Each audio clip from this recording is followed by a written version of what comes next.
going ride.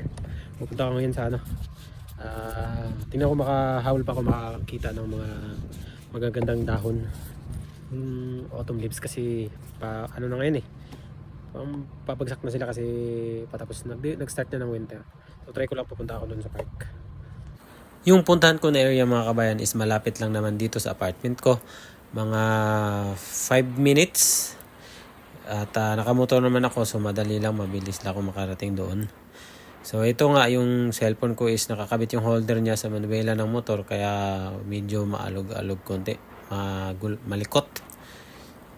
Yan, so paangat na ako, malapit na ako doon sa area.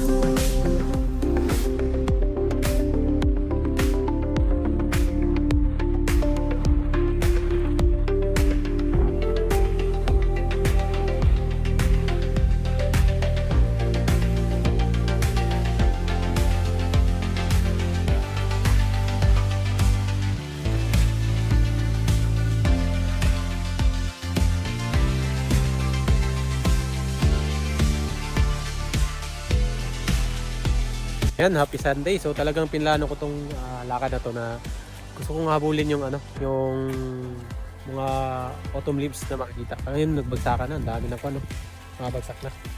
Yan, kukunti na lang dahon sa mga kahoy. So sa Enoshima Park pa rin to, sa sports park. So ganyan nangyari talaga sila, yung mga klaseng puno na ganito, yung mga oak wood at saka dogwoods, silang nagre-react kasi pag fall kasi yung temperature ng sa paligid nila is nagbabago. So kukunti ang init na mararamdaman nila. So ganyan na nangyari sa kanilang dahon, na nag-iba yung kulay. So from yellow, orange, and then red. Last ata yung yellow, and then malalaglag na sila.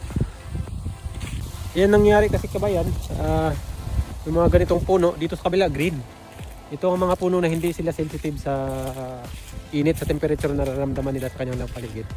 Ito namang mga ganito, sila sensitive sa init. Kaya yung chlorophyll sa kanilang dahon, yung kulay green, chlorophyll sa klase natin yan, ay nawawala sa kanilang dahon, nagbe-breakdown, kaya nag-iiba yung kulay. Ay dito may green din, saka dito sa kabila hindi. Pag pa-winter na talaga is yung dahon nila is nauubos na yan, katulad nito. Yan, ito madaling naubos yung ito, sakura ata to. Sakura na kahoy. Yan. Hindi pa patay yan, buhay yan. Pag pa-winter na ito, mauubos yung mga dahon niya. Lalaglag pagdating ng spring, malabas na naman. So ganyan.